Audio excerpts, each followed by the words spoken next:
The views and opinions expressed in this program are those of the participants and do not necessarily reflect the views of Bronxnet or the program underwriters. Hola, everyone, and welcome to Open, the one and only show bringing the best of the Bronx, New York, and the world straight to you. I'm Rhina Valentin, your hosty Café con Leche every Friday. Today, we have a special show dedicated to the youth, and here's what's coming up in today's show. Leading things off, we have some events for you to consider in today's Open Weekend Preview. After that, we'll sit with cartoonist Ivan Velez Jr. to discuss his comic culture classes at the Bronx Museum, along with his unique approach for students to design with a dynamic Bronx in mind. And we'll even get a chance to speak to one of his students, my daughter, Charm Vida, who happens to be one of this year's workshop participants. Then we'll learn about YouthBuild NYC, an organization providing young people with the tools needed to rebuild their lives and their community. And later on in the show, Bobby C brings us up to date with the latest headlines in the world of sports. And finally, the Escuela de Mariachi Angeles de New York joins the show as this week's Open Artist Spotlight. We'll hear from the talented students and learn about the tradition of mariachi music along with a special performance. So sit back y prepárate. All this and more is headed your way because now we are officially open.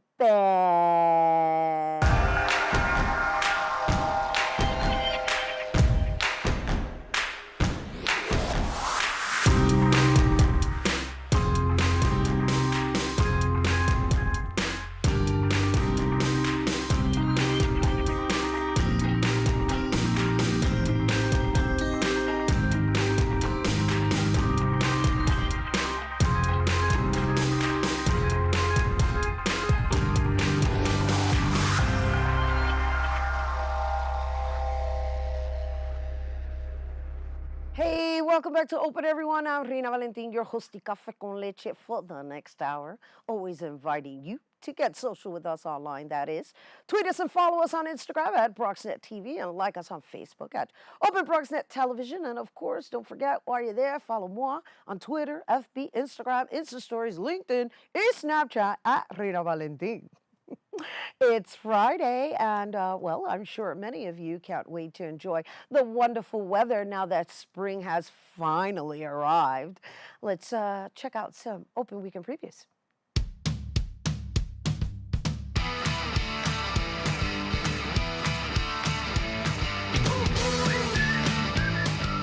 The New York Botanical Garden is bringing the color and nightlife of Singapore for adults 21 and over, and people will have the opportunity to step into one of the world's greenest cultures as super trees come alive, exhilarating with a display of lights and orchids after dark, all happening in the conservatory. And the remaining dates for this event are April 26th and the 27th, beginning at 7:30 p.m. And the New York Botanical Garden is located at 2950 Southern Boulevard in the Bronx. And for more information, visit nybg.org and or call 718-817-8543. Earth Day may have passed, but many are still celebrating the environment, and New York City Parks is holding its 26th annual Earth Fest celebration, which will include a volunteer project, environmental displays, a sensory garden, arts and crafts, and music, a live performance from the Okra Dance Company, special feathered friends from Volunteers for Wildlife, and much more. The Earth Fest is taking place April 28th from 12 p.m. to 3 p.m. at Pelham Bay Park. And for more information, please visit nycparks.org and or call 718-430-1891.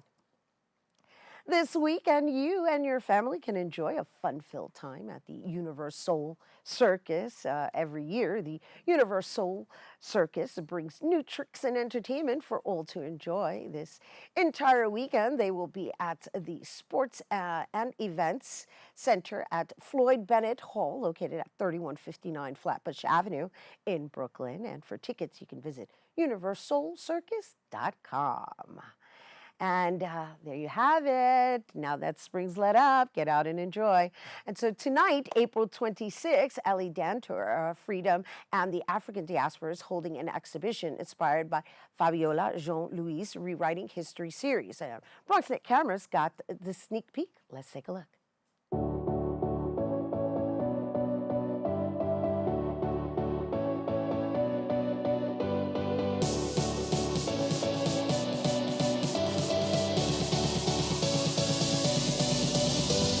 We were invited by Andrew Friedman Home to do a piece that responds to Fabiola Jean-Louis' solo exhibition. Fabiola is showing rewriting history, and so we're responding to her work by taking over the rest of the first floor of Andrew Friedman Home, filling it with media art, with wearable art, with installations, and doing a performance that takes the audience through the entire first floor.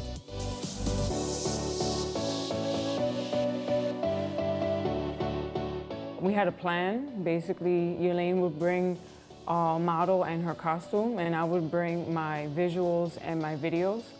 And Benson brings his media design and analog image processing.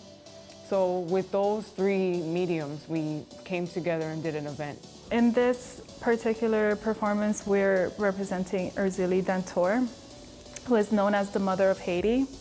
I'm looking at how Haiti sees freedom and how the States look at freedom. Try to recreate that in the colors. So she has a blue gown with a long hand-woven cape. We each have our specialties, our media. At the same time, like, we're all also working on every part of the project.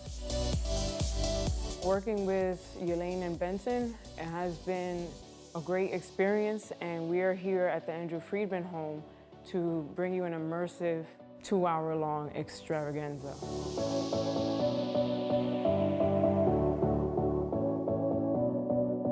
Be sure to get out and enjoy. That's on display tonight at the Andrew Friedman Home. All right, we got to take a quick break, but when we return, we'll find out about a creative art class provided for students here in the Bronx. Don't go anywhere.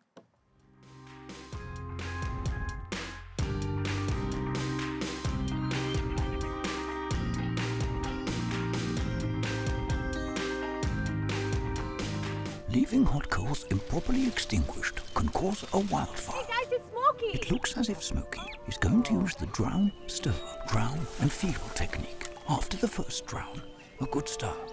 Next, another drink. And finally, a close feel. Is it cool? Okay. Yeah. Hey, Smokey, catch! Oh, my bad, Smokey. Only you can prevent wildfires.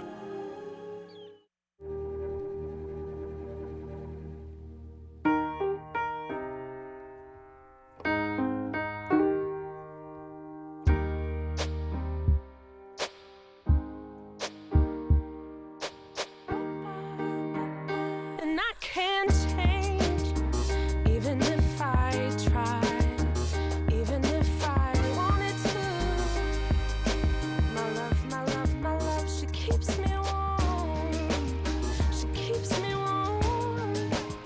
She keeps me warm. She keeps me warm. She keeps me warm. She keeps me warm. We are neighbors and best friends. I love my sister. My heart doesn't see race. Love is love. Our family is no less than any other family. Love is kind. Love is patient.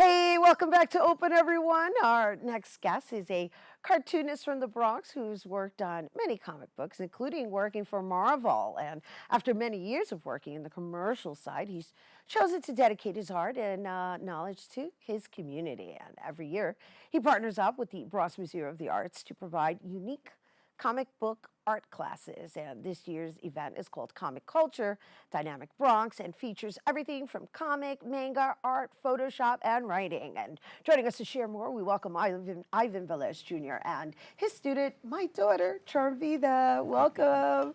Welcome. How you doing? Hey. Welcome back. Thank you very much for having me. And congratulations on this continuous program. Oh, yeah, it's been going on for about 20 years. I know, it's amazing. And for the first time, I've had the opportunity to sit in and observe exactly what you create with these individuals. And so let's just give everybody a little background on you. I mean, I did mention that your origins are from Marvel and just the whole market and how you've chosen to kind of like enlighten and inspire our children to use their own backyard for inspiration. Yeah. When I was a kid, especially there were no characters of color, and that was the thing that was really missing from everybody's life. When I got older and I got my own comic books out to a social service agency, the Hedrick Martin Institute, and because of that comic book back in the 80s, like 35 years ago, people started asking me to work for them. And I got a chance to work for Milestone, which was like a piece of DC Comics, which focused on multicultural characters like Static Shock, and stuff like that. And I got to work for Marvel too. And I did like Ghost Rider for a couple of years. But I know that there weren't many people of color. I mean, I think I was one of the first Latinos to ever have like a regular title at Marvel Comics. So kind of my mission in life came to kind of spread it out and have more people come in. And this is a great time to be a cartoonist right now. There's just so many venues you can show your work, and especially online. And the kids are kind of changing the game too, because now the comic books actually have to force to look like their readers. Well, the funny thing is that it's good. It's good, right? And the funny thing I was going to say is that like it's almost like this super trend that it doesn't seem like it's going to die out. I mean, my daughter's an avid reader. Hello, Charm Vida. Welcome. How's it feel to be on that side?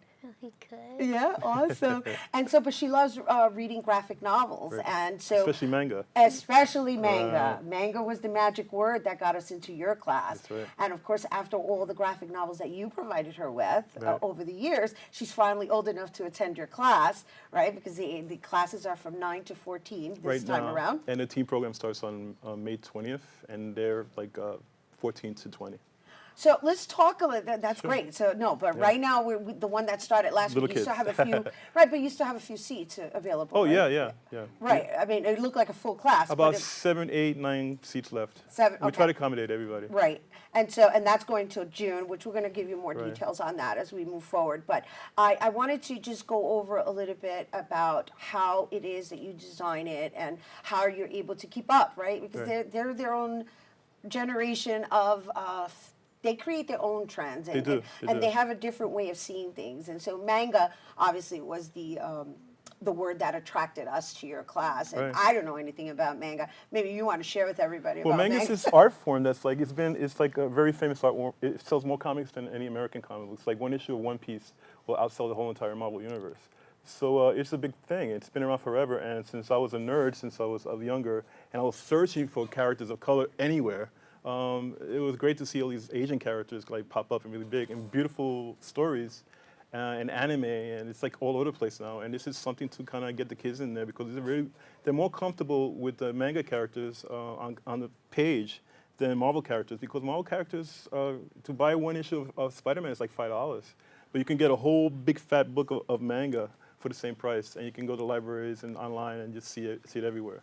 And it feeds everybody. Manga is a beautiful kind of like art that kind of like, it's very emotional.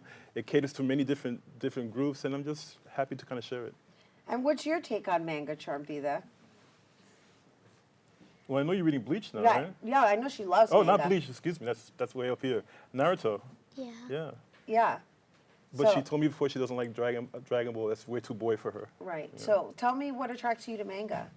Well, that the shows I watch, like, they're mostly anime, and like when I go to like bookstores, like I immediately go to the manga section to see if they have like my type of manga, and they do. What is your type of manga? Naruto manga. Naruto manga.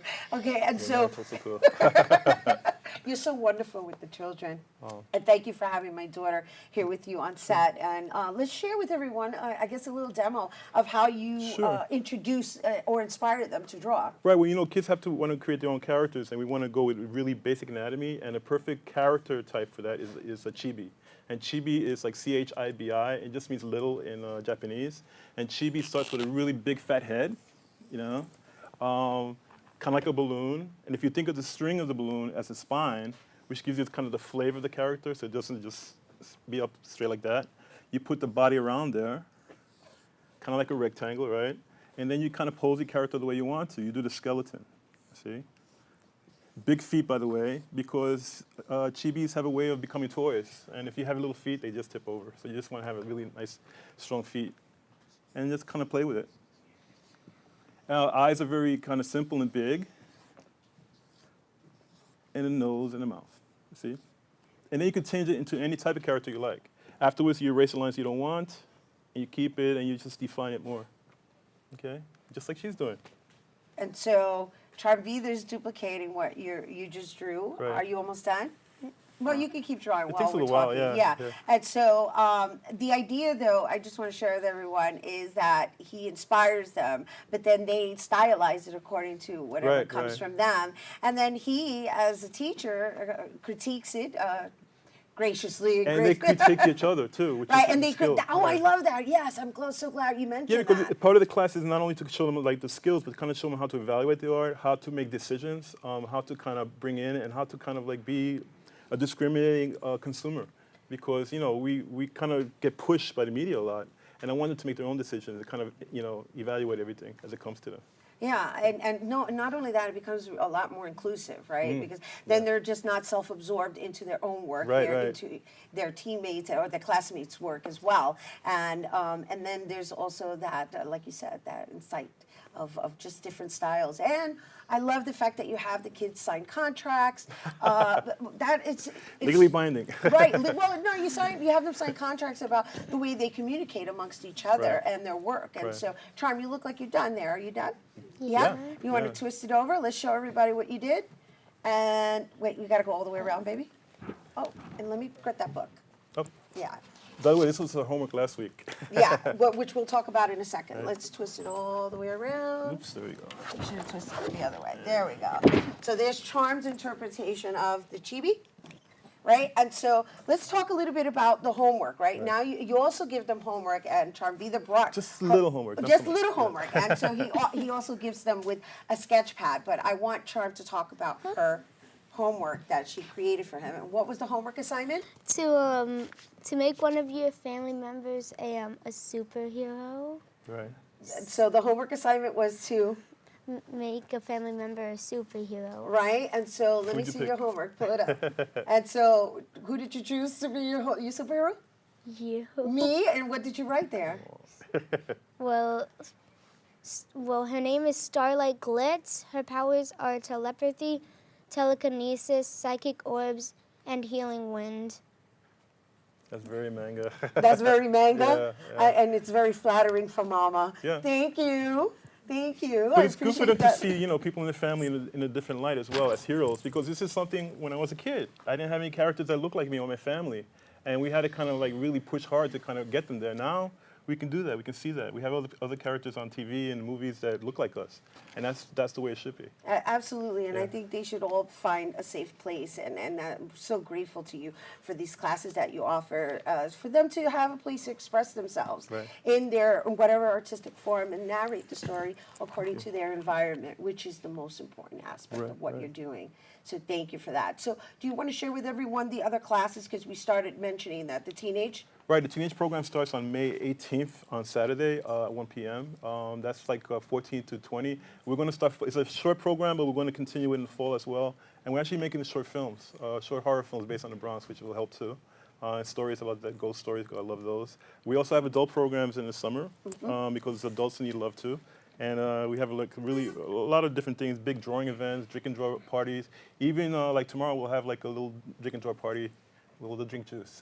Right. And we're having Batgirl come and pose for us, so that'll be kind of fun. Oh, nice. Yeah. You're going to have a live model. Beautiful. Right. Awesome. Thank you again, Ivan Velez Jr., Charm Vida. Thank you for flattering Mama, and thank you for being part of this. And can I say that this was funded by the Bronx Council on the Arts this year, and they've been doing it for like 6 years in a row. I'm so proud of them. Yeah, well, we're proud of all of the organizations making sure that the next generation has a future in the arts. We love the arts. You guys, once again, the comic culture dynamic. Look at Mama's portrait. Love it.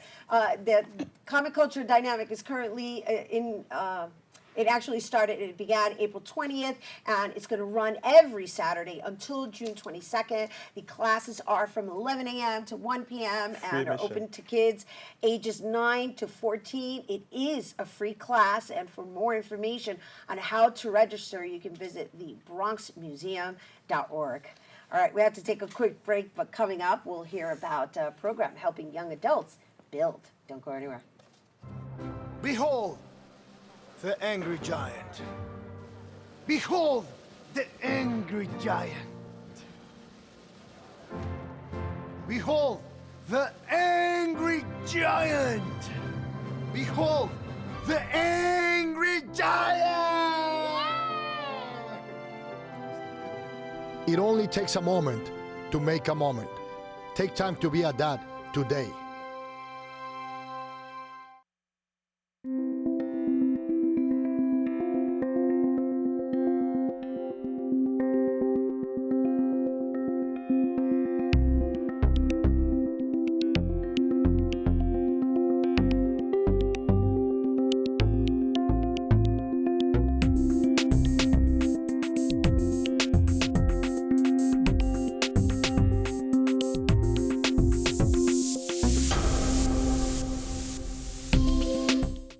Patriotism.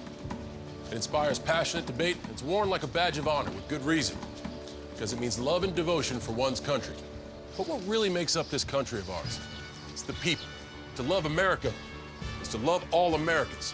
This year, patriotism shouldn't just be about pride of country. It should be about love. Love beyond age, sexuality, disability, race, religion, and other labels. Because love has no labels. Maybe you can make retirement happen. After all, you made this vacation happen. Double points with every purchase? Cleverly merging promotions. Love it. Cross-referencing travel sites. And booking all your flights with those... Vouchers. I got us bumped. They were like, oh. But now they're like... Aloha. You aced this vacation. Now get the tips you need to get on track at aceyourretirement.org.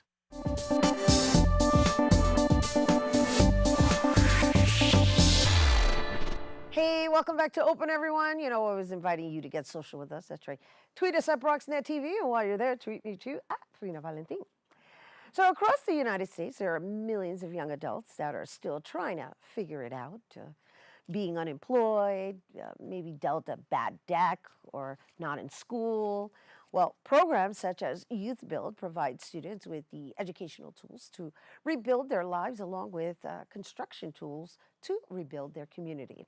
And through the program, students are able to help build affordable housing and other community assets, such as school playgrounds and community centers. And in the process, these young adults gain leadership skills, and the goal of the YouthBuild program is to encourage young people and to break the cycle of poverty. And joining us to tell us more about YouthBuild, please welcome YouthBuild NYC Collaborative Coordinator David Calvert, New Settlement YouthBuild graduate Jovanda Paredes, and New Settlement YouthBuild student Jonathan Steele. Hello and welcome. Nice to be here. Thank you for being here, and thank you for your endless dedication to breaking the cycle. That is the appropriate word.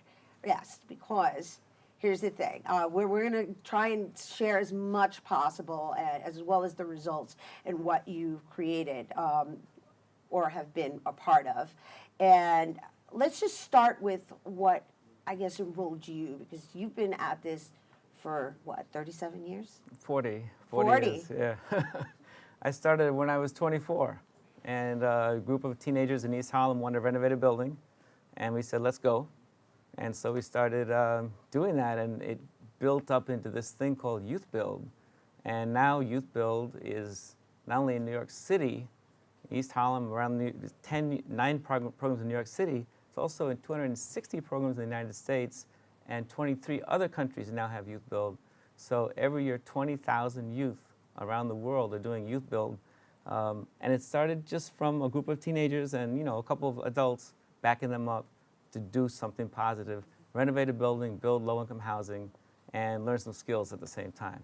Did you ever think that it would become what it is today? Never, never. But, you know, I also didn't think that New York City could ever survive the 80s, you know, but we really have. And so, you know, we get out there, we try to do our thing, and I think a program like this one shows how many positive things are really going on in the community.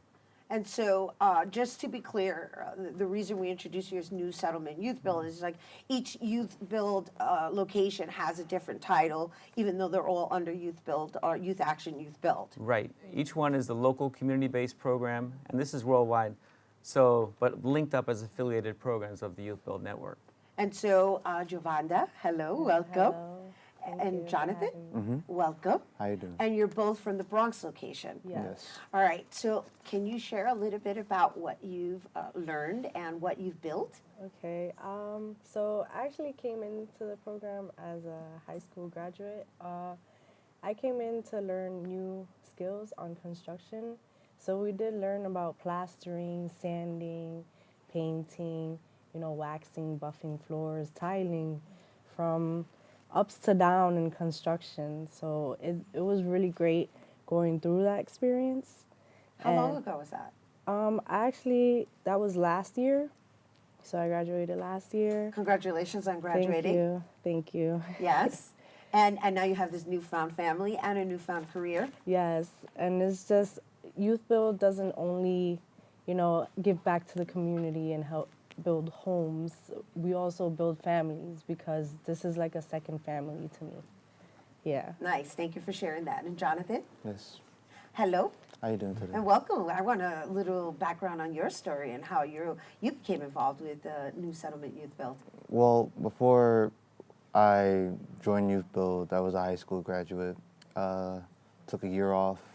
Wasn't going nowhere. I was just doing the same thing every day.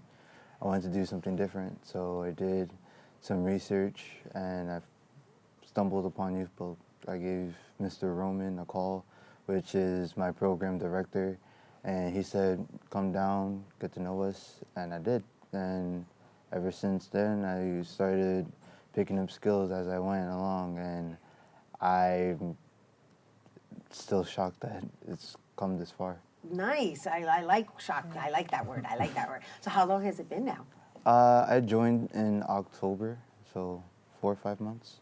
Nice. Well, congratulations on finding something that inspires you and moves you, right? I believe we have some images to show a little bit of the work that we're talking about. Yeah. And while we're showing those images, I wanted to have a conversation about just women in the field, right? Because when you think of carpentry or anything related to building and electricity, you very rarely think of women. So how many women are in your program? You know, we are pretty diverse. It is both male, female, but it is majority male. But, you know, as a female, you just have to have that confidence and you go with the flow. Just, it's great. We also, in my year, we did a fire unit, which was terrible. Is you that what couldn't we're even looking at walk right now? in there. That Yes, it started you from couldn't scratch. even walk in there. If Right. you were asthmatic, you cannot be 5 feet away from there. Then we actually turned it inside out. It was great because it went from looking in that dark place to something beautiful and livable. Which we're gonna see now. Yeah. Like it's like almost miraculous, and it's lovely to know that you guys did this. Yeah. What I can only imagine what that feels like, coming from that to then seeing the end result. We just learn how to work hard together, and as well as working hard together, we build that bond, as well as, you know, like I said, this is like a family. Everyone's pretty welcome, it's pretty comfortable, male or female, it doesn't matter nationality, race, you're welcome. That's lovely. And Yeah. David, so how do you coordinate the properties, and how does that work? Like, what kind of system is in play, and how do you recruit, and what are the turnouts you have, right? Because Yeah. Let me emphasize that the program includes a full GED component. I mean, probably about 97% of the young people that come into YouthBuild come in to get their high school equivalency, and at the same time contribute back to the community and get construction skills while they go, and other job areas as well. So the fact that these two young people already had their high school degree is actually rare in YouthBuild. You know, it's commendable, but it's rare. So most people come in to get their task, their high school equivalency at the same time. Behind that, the way we set it up is each local program goes out and finds out what are the community needs and demands of the neighborhood. And if those needs are, we need this park renovated, boom, there's a project. If the needs are, we need affordable housing, boom, there's a project. So we respond to the local needs. And I'm proud to say that in the last 40 years, YouthBuild students have renovated or preserved 38,000 units of affordable housing, low-income housing, nationally in the United States. And that's young people that were, you know, like Jonathan said, not really being productive, not really being active, and all of a sudden they're contributing to their community and transforming their own lives at the same time. That's beautiful. Yeah. That's really inspirational. And so do you see this being your future now? Yes. Yeah. Yes? Yeah. That's lovely. And so if anyone wanted to join YouthBuild, Youth Action YouthBuild, how would they go about doing so? Yeah, go ahead. Pretty much anyone is welcome. We do ages from 17 to 24. We do have a lot of resources and benefits from the program. Not only do you learn construction, you do get certified in certain things. And as high school graduates, we do encourage, you know, those in HSC, which high school equivalency, or GED, you know, we encourage them. You know, we finish, you know, we try to encourage them for them to finish, you know. Beautiful, and thank you for saying that, because at the end of the day, that's what it's all about. It's about completion. Yeah. And thank you all for being here and sharing that with us. Can I make an invitation? Right Sure, time? really quickly. So on Tuesday, all the 9 YouthBuild programs in New York City are going to City Hall at 10 a.m. at the invitation of our council member, Debbie Rose from Staten Island, who is having a sort of a meeting about YouthBuild, and she's proposing that there be continuing and more funding for YouthBuild. So federal government supports YouthBuild, the city of New York supports it, the state of New York supports it, and we ask, you know, the community to support it in every possible way. That's it, absolutely. So everybody's welcome to join us Tuesday at 10 a.m. at City Hall. Tuesday, as in April 30th. Right, April 30th. We'll be there. Come and see us again. Yeah, all of you. Yeah. Wow, that must be a That's sight great. for sore eyes. Yeah. It's wonderful, wonderful, and thank you for your life's dedication to breaking the cycle and, of course, passing it forward and developing the next generation. Congratulations to you guys. Thank you. Thank you. Just trying better Thanks, in the Rhina. future. Thank you. Thank All right, you. you guys, once again, for more on YouthBuild in East Harlem and the Bronx, you can visit youthaction.nyc. And for the Bronx location, you can visit newsettlement.org/youthbuild. All right, stay tuned, because Bobby C's weekly sports roundup is coming up next.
They call me Maxie, but I prefer tripod.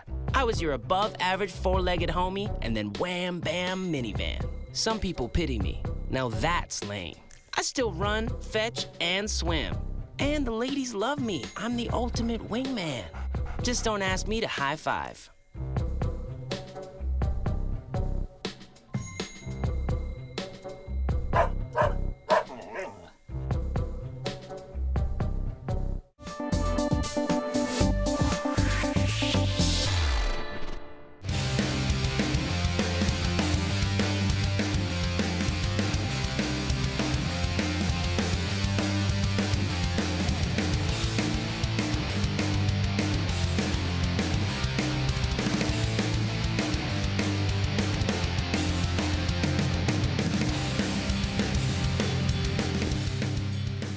The NFL Draft took center stage Thursday night in Nashville, Tennessee. The New York Jets were on the clock at number 3. The New York Giants were on the board at number 6.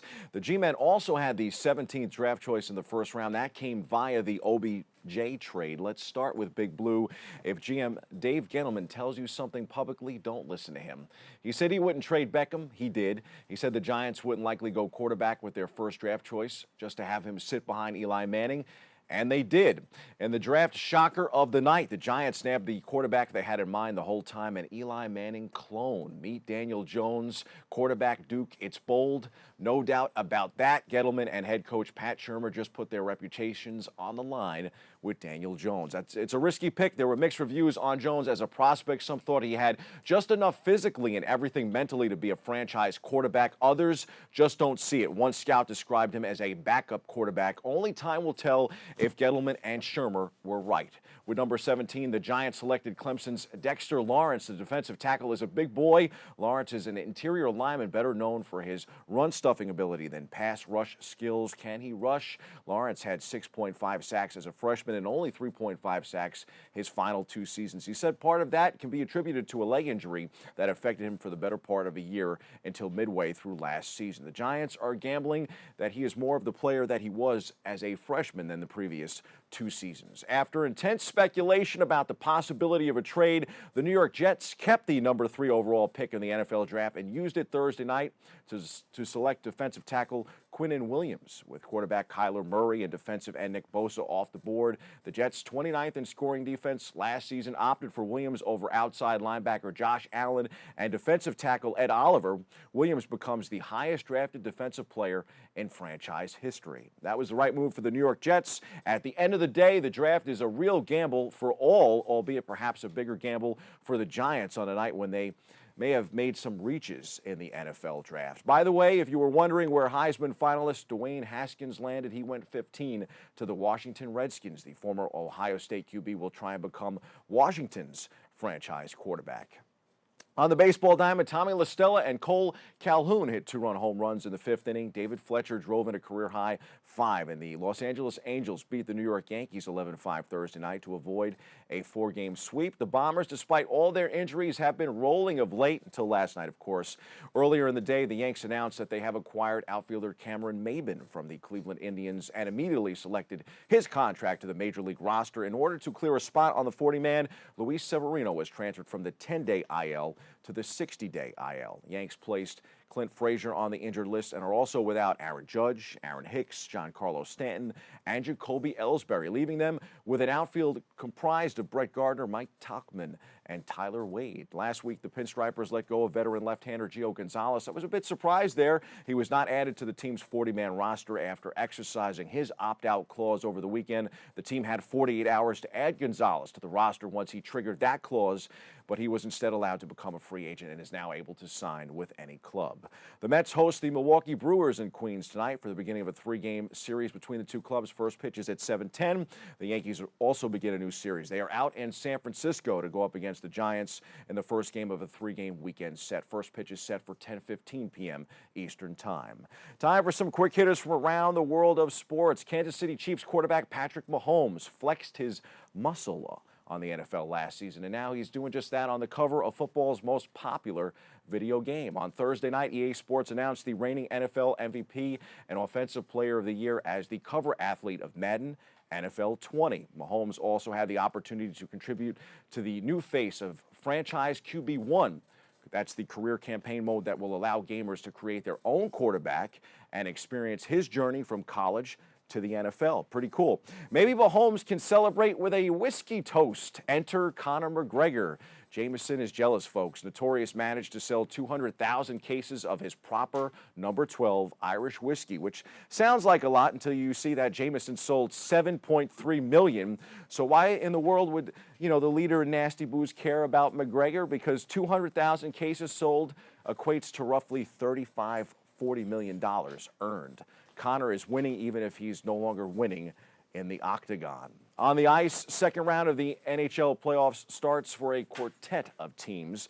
The local New York Islanders host the Carolina Hurricanes in Brooklyn for Game 1 of their series at 7 p.m., and the San Jose Sharks host Colorado for their Game 1 at 10 tonight. Jack Hughes, the consensus number 1 prospect for the 2019 NHL Draft, had a record-breaking day at the World Under-18 Championship. Hughes scored 3 goals and added an assist during a 6-0 win over Finland on Thursday, setting the United States record for career points and tying the U.S. record for points in a single tournament. New Jersey has the first pick in the NHL Draft. The New York Rangers have the second. Expect to see Hughes in the tri-state area next season. He'll be in New Jersey or New York. The National Hockey League has apologized to the Vegas Golden Knights for an incorrect major penalty call that opened the door for a 4-goal Sharks rally and eventual victory in Game 7 of their first-round playoff series. There will be a new champion after the Washington Capitals were eliminated in double overtime by the Hurricanes. I still think the Isles have a legit shot in that series. The NHL postseason has truly shown that the regular season and the higher seeds come playoff time really don't mean much. Can't say the same about the association. From the NBA playoff hardwood, first round of the playoffs is starting to finish up as the Los Angeles Clippers host the Golden State Warriors for Game 6 of their series tonight at 10. More on Golden State in the C-list. I bragged about him on the show, and Dame time was in full effect. Damian Lillard made the coldest shot the NBA has seen in years, a buzzer-beating, series-winning 37-foot pull-up three-pointer over Paul George. George called it a bad shot. My friend, it's not bad if it goes in. That was unreal. The Sacramento Kings and NBA announced Thursday that they have started a joint investigation into the allegations made in a civil suit against coach Luke Walton that he sexually assaulted a woman in 2014. Kelly Tennant, a former host on Spectrum Sports LA, the Lakers' regional sports network, alleges that Walton, then an assistant with Golden State who was in Los Angeles on a road trip, sexually assaulted her in a Santa Monica, California hotel room. Basketball legend and 8-time NBA champion with the Boston Celtics, John Havlicek, has died. He was 79. The Celtics announced the news Thursday evening. Havlicek played 16 seasons in the NBA, all with the Celtics. He made 13 All-Star teams, was an 11-time All-NBA selection before entering the Basketball Hall of Fame in 1984. The NBA named Havlicek on its list of 50 greatest players in league history. The Boston Herald reports that Havlicek, who had been battling Parkinson's disease, caught pneumonia 3 weeks ago and died after his family placed him in hospice care on Wednesday. Those are the headlines. We hit the C-list for a note on effort.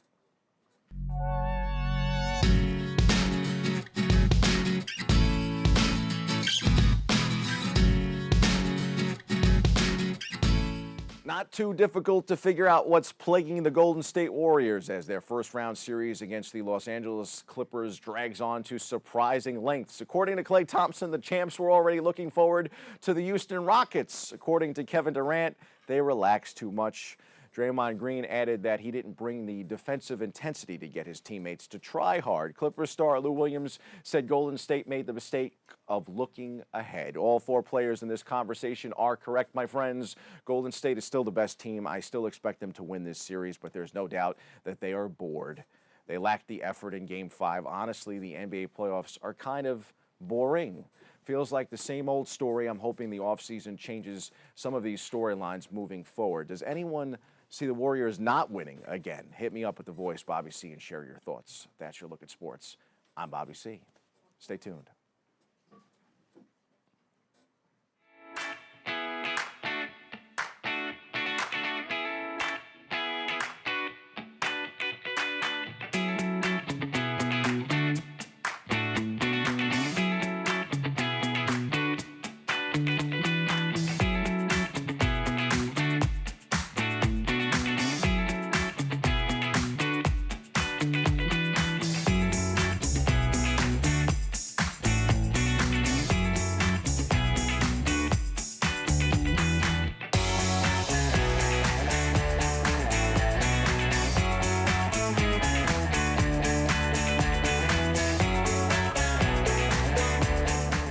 Well, Thomas, you've got pre-diabetes. But with more exercise and a change in diet, it can be reversed. I've tried exercising. It just makes me hungry for bacon. I love bacon, too. And who really likes to exercise? Not me. Me neither. Nobody. So we're good? What? Oh, you still have pre-diabetes. Big time.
Hello, welcome back to Open, everyone. It's now time for this week's Open Artist Spotlight. So,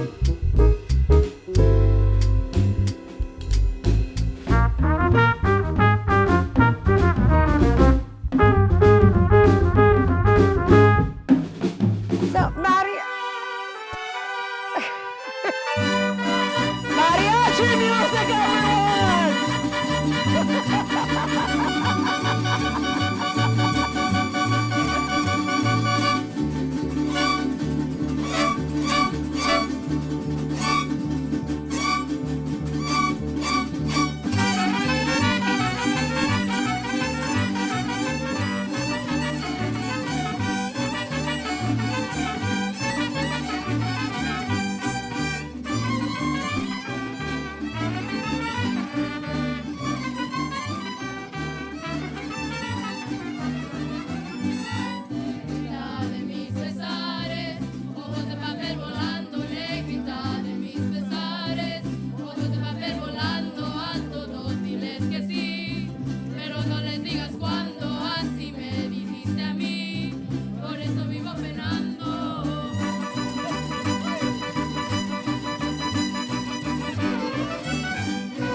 dates back all the way to the 18th century, and it incorporates all the styles along with the tradition of Mexican culture. And the Escuela de Mariachi Angeles de New York is based in East Harlem and provides students with the musical and cultural education of mariachi music. And here with me now to discuss it a little further is Daniela Escamilla, who is a student of Escuela de Mariachi Angeles de New York. Hello and welcome, and congratulations to you guys. Thank you. Oh my goodness, I love the fact that you're a youth group and that you're led by youth. Tell us a little bit about your background and your involvement. Okay, so my name is Daniela Escamilla. I'm 17 years old.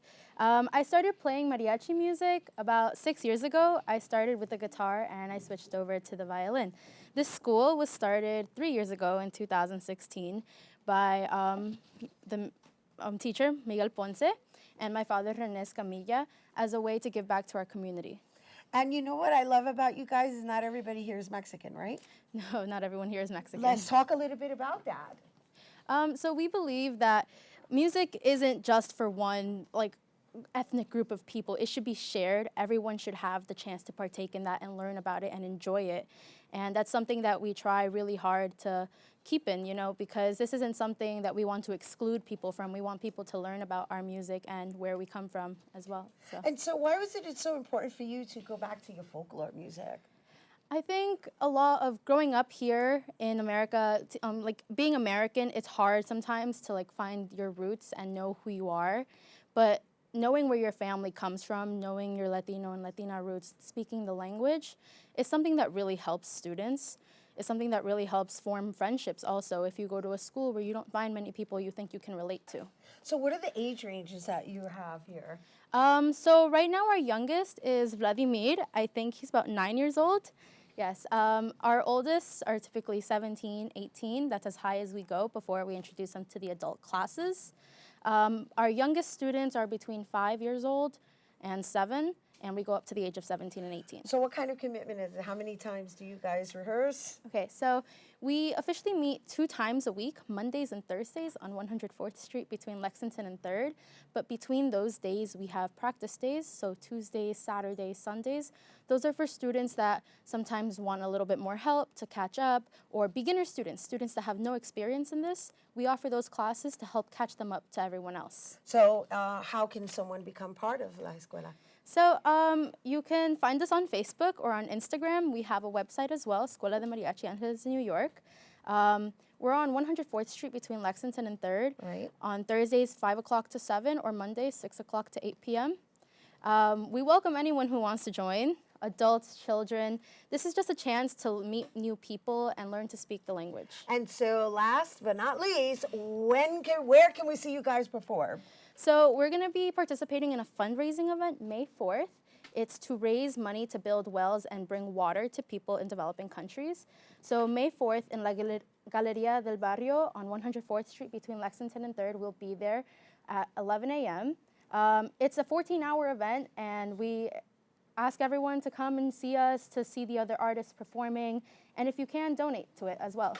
Lovely, thank you. Daniela, everyone, well said. And you guys, for more on the Escuela de Mariachi Angeles de New York, you can visit Escuela de Mariachi Angeles de NY.com.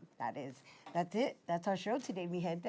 Thanks to all our guests for coming through, and to you, our viewers, for tuning in. If you missed any part of the show, you can check out the recablecast tonight and 24 hours a day at Bronxnet.tv. I'm Rhina Valentin, and from all of us here at Open, oh my gosh, I hope you guys had a great time with our youth-inspired episode. As always, may the universe provide paz, prosperity, y amor. And we're going to leave you with the students of Escuela de Mariachi Angeles de New York.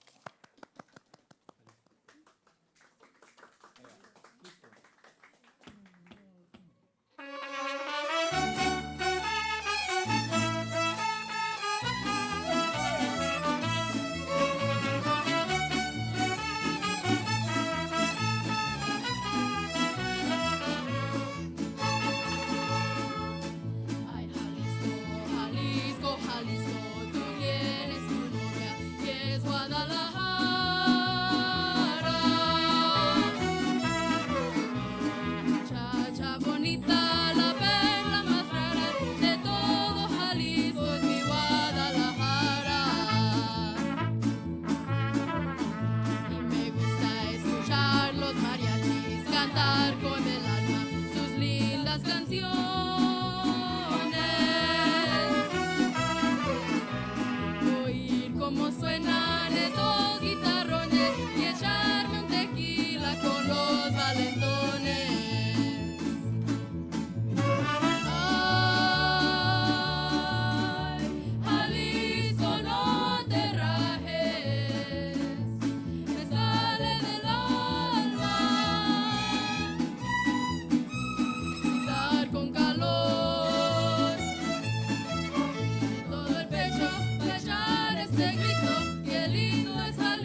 Behold the angry giant. Behold the angry giant. Behold the angry giant. Behold the angry giant. It only takes a moment to make a moment. Take time to be a dad